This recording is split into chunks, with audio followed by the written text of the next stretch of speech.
자, 읽어볼게요. 문제 이번에 1번 회사 7월 17일 07월 17일 자, 보면은 일단은 제품을 판매니까 매출 유형이고 그 다음에 부가가치세가 있으니까 10% 과세 매출이고 그 다음에 현금 영수증이니까 유형은 매출 쪽에 현과죠. 현금 영수증 과세 매출. 우리 자고로 현자 쓰려면 현금 영수증이 있어야 돼요. 현 쓸 때 기억하셔야 되고 자, 그리고 분계 유형은 전액 현금이니까 현금도 가능하겠고 혼합은 무조건 옳고 그죠? 해보죠. 자, 일단 7월 17일 유형은 매출 쪽에 현과니까 22번 그 다음에 우리 현과 카과 건별 이 세 가지는 공급가에게 공급대가 입력하면 쪼갠다라고 했죠. 알아서 그렇죠. 그럼 공급 대가가 예죠. 부가가치세 포함된 거. 그래서 52만 8천 원 입력하면 알아서 쪼갤 거예요. 그렇죠. 뭐 잘못 입력하셨으면 수동으로 고치시면 되는 거고. 추미랑 네, 분계유형 전 현금으로 할게요. 전에 현금 들어왔으니까. 혹시 혼합하신 분들이 계시다면 얘가 대변일 거예요. 혼합 여기가 혼합이시면 그럼 차변에 현금 하나 추가해 주면 될 겁니다. 52만 8천 원. 넘어가 될까요? 자, 2번 별표. 아, 별표는 아니구나. 이건 문제가 좀 쉽게 냈네요. 문제를 좀 쉽게 냈어. 원래 이거 좀 어렵게 내는 게 일반적인데. 자, 왜 쉽냐면, 자, 일단 여기 부가가치세 포함의 판매했답니다. 근데 세금 계산서나 현금 영수증 발급하지 않았대요. 그러면 얘는 그죠? 건별이에요. 왜? 증빙이 아무것도 없는데 10% 과세가 되니까 건별이죠. 그럼 건별이니까 네, 부가가치세 포함된 숫자 입력하면 쪼개겠네요. 그리고 분계유형은 얘는 무조건 혼합이에요. 그렇죠? 분계를 많이 떨궈야 되거든요. 맞죠? 왜 떨궈야 되냐면 여기 비품인데 얘가 지금 취득원가하고 감가상각 누계 같이 날려야 된단 말이에요. 맞죠? 그래서 여기 비품 우리가 이렇게 되어 있을까요? 250만 원 그리고 감가상각 누계 150만 원 이렇게 돼 있으니까 그렇죠? 이렇게 운명 공동체인 애들은 따로따로 잡아 빼야 되잖아요. 그럼 얘는 장부 금액은 얼마짜리예요? 100만 원짜리예요. 100만 원짜리인데 내가 먹는 것도 100만 원만 먹는 거죠? 맞죠? 상대방한테 받을 건 110만 원이지만 10만 원은 세무서에 내야 될 부채고 100만 원만 내가 먹는 건데 100만 원짜리 비품을 내가 먹는 100만 원하고 비교하면 처분 손익이 없어요. 이 문제가 좀 특이한 겁니다. 여태까지 처분 손익 없었던 적이 없거든요.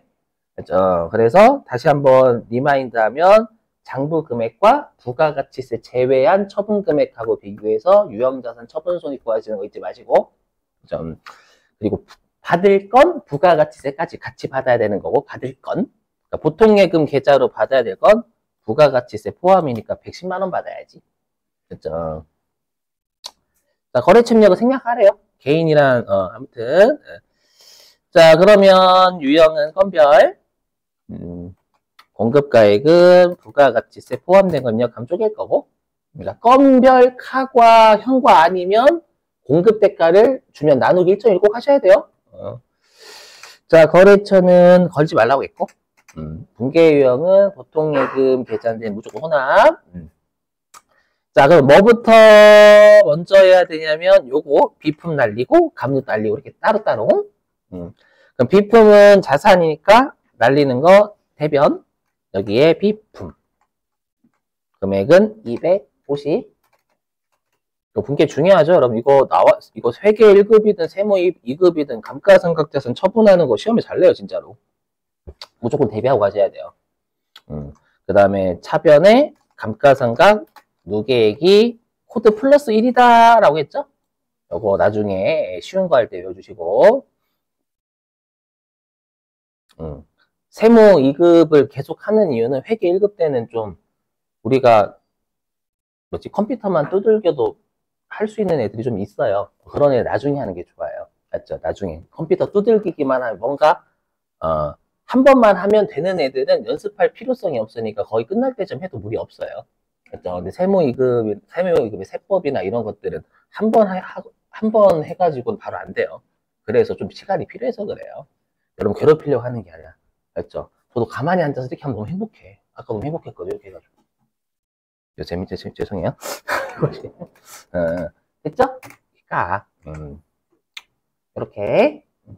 그 다음에 우리가 보통예금 계좌로 110만 원 들어왔잖아요.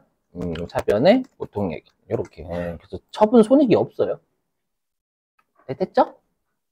여기 결론이 이 문제는 쉽게 낸 거예요.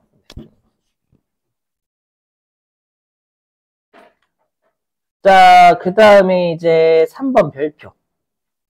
8월 28일자. 이거 아마 많이 틀렸을 확률 높음.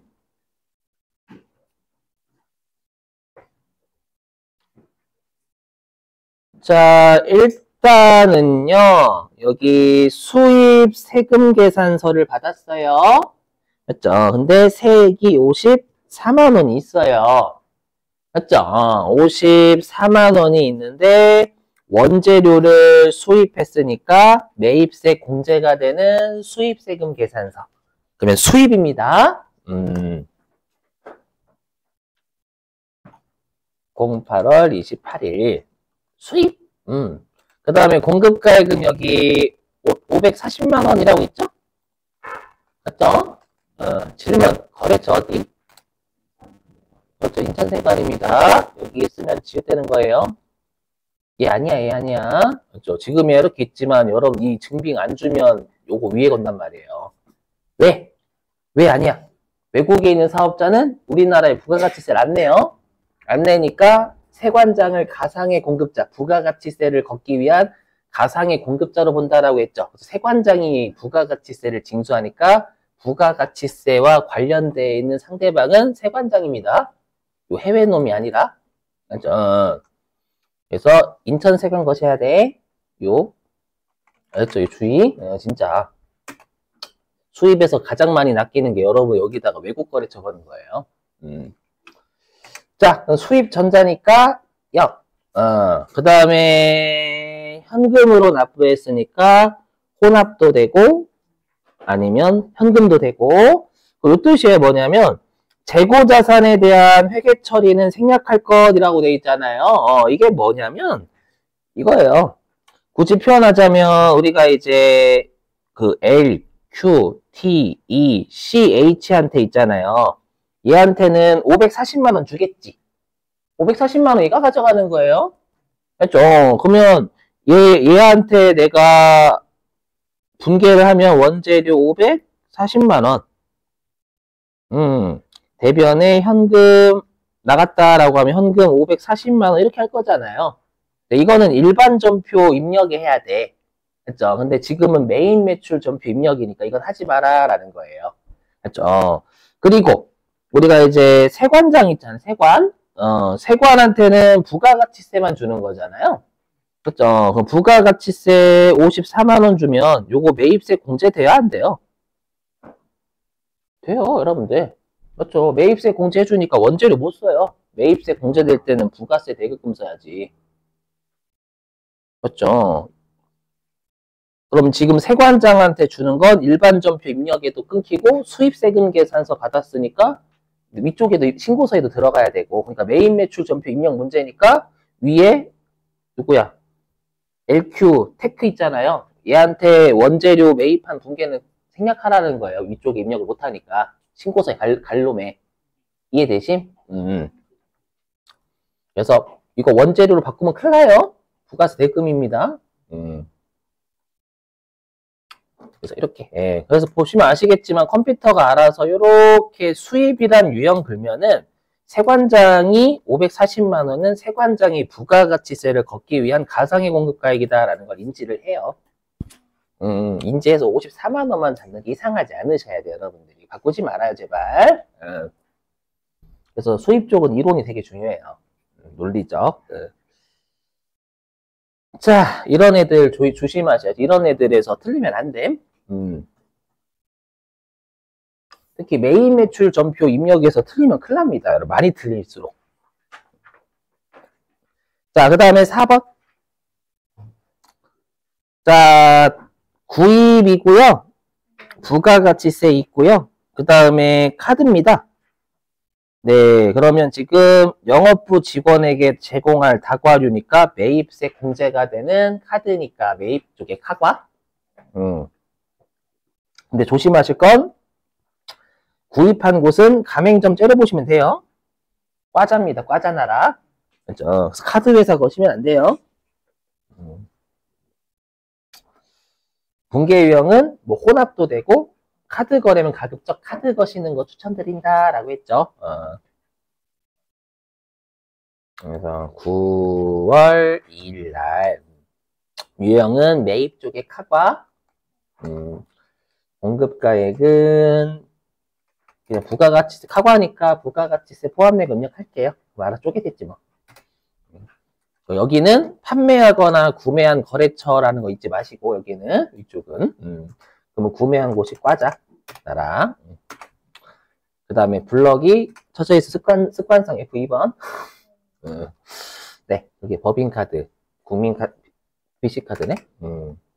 그리고 분계 유형 가급적 카드 거래해야 돼. 왜냐면 여기 미지급금은 BC카드한테 있는 게 맞거든요. 과자한테 있는 게 아니라. 그죠? 그래서 가급적 카드 거래 유형이면 여기는 800번대 복리후생비잖아요. 네, 이렇게 쓰시면 돼요. 그래서 혼합 거시는 분들은 요게 과자니까 BC카드로 바꾸셔야 되는 거고 혼합이시면. 아이고, 자 마지막 5번. 자 일단 그지 같아요. 자 일단 뭔지 모르겠지만 일단 딱 봐도 그지 같아. 예. 자 보니까요. 여기 기계 장치에 로봇을 인도받고요. 인도받았으니까 기계 장치가 증가하겠지? 그죠? 근데 보니까 세액이 있네. 그죠? 그럼 매입세액이 공제가 되겠죠? 매입세 공제가 되는 세금 계산서입니다. 누가 봐도 업무무과 면접토비 업무무과는 아니에요. 맞죠? 자, 근데 갑자기 여기 공급계약서가 있습니다. 자, 계약금은 여기 있어요. 계약금은 내가 이제 지금 기계장치 인도받았으니까 계약금을 줬겠죠. 받았겠죠? 안 돼. 인도를 받았는데 계약금 어떻게 받아? 인도를 한 놈이 받는 거고. 그죠? 인도를 받은 놈은 계약금 줘야지. 그래서 요거는 선급금이 있다라는 거예요. 그럼 우리 배웠지만 선급금은 물건을 넘겨받았을 때 권리가 까야죠. 그러니까 선급금 까라는 겁니다. 조심하실 여기에 있는 200, 아이고, 여기 조심하실 게 여러분들 여기에 현금 있다고 현금 쓰면 안 돼요. 그렇죠? 왜냐면 여기는 그냥 현금, 수표, 어음, 외상 이렇게만 되어 있어요. 그러니까 수표를 받으면 수표에, 어음이면 어음에, 외상이면 외상, 나머지는 적을 데가 없어서 현금 이렇게 적어요. 그렇죠? 요거 보고 계시면 안 돼. 일반적으로 선수금을 현금으로 받았어도 여기다 적는단 말이에요. 실제로는. 여기 선수금 전응이 없거든. 여기에. 그렇잖아. 실제로 이렇게 돼요. 그래서 여기 보고 하시면 안 됩니다. 이런 거 나올 때. 맞죠? 여기 잔금은 보통 예금 계좌로 2천만 원 줬을 거 아니에요. 근데 그 2천만 원도 여기 세금 계산서에는 보통 예금이라는 게 없어. 맞죠? 없으니까 그냥 현금 쪽에 몰빵되어 있는 거예요. 조심해야 돼요. 이런 거. 그러니까 계약금을 당초에 뭐 현금으로 줬나 보지. 만약 보통 예금으로 주거나. 자, 그래서 일단 유형은 매입세 공제가 되는 세금 계산서니까 과세입니다. 51번. 공급가액은 2천? 맞나? 거래처는 5성기계. 여기도 회계 잘해야 돼요, 여러분. 그 다음에 전자가 빠지니까 공개 유형은 선급금 까야 되니까 혼합 무조건 보통 예금도 있고. 그럼 일단 기계장치 인도 받았잖아요. 그럼 기계장치 2천만 원 잡고. 그 다음에 성급금을 까야지 이제 권리가 사라지겠죠? 인도 받았으니까. 그래서 대변으로 성급금을 깝니다. 우리 시험에 메인 매출점표 입력에서 성급금, 선수금 까는 거 잘 내요, 진짜로. 200? 그죠? 그럼 나머지가 보통예금, 계좌의 잔금이 이때 나간 겁니다. 잠깐만, 아닌데? 이거네. 여러분, 죄송해요. 이거 아니네. 잠깐만. 잔금은 보통예금 계좌에서 지급하고, 아닌데? 이거, 잠깐만요. 문제가 이상한데? 잠깐만. 9월 30일 날 받잖아요. 내구나. 죄송해요. 30일 내내. 예. 보통예금 계좌에서 지급한 거 맞습니다, 여러분들. 헷갈렸어. 9월 30일에 이렇게 봤어. 맞죠? 그럼 미지급금인데 30일 내니까 이때 줬나 보지, 뭐, 나머지는. 그쵸? 낚일 뻔했어요. 보통예금 맞아요. 근데 만약에 문제에서 이렇게 나오면 9월 30일에 이렇게 하면 이제 미지급금 이렇게 해야지, 여러분들이. 이렇게 문제 장난칠 수 있어요. 이렇게. 어떻게 장난치냐면, 잔금은 보통예금 계좌에서 지급하기로 하고, 이렇게. 그럼 여러분, 보통예금 쓰면 질 되는 거야. 지급하기로 하고, 이렇게 나오면. 맞죠? 날짜 봐야지, 그럼 여기. 지금 내니까.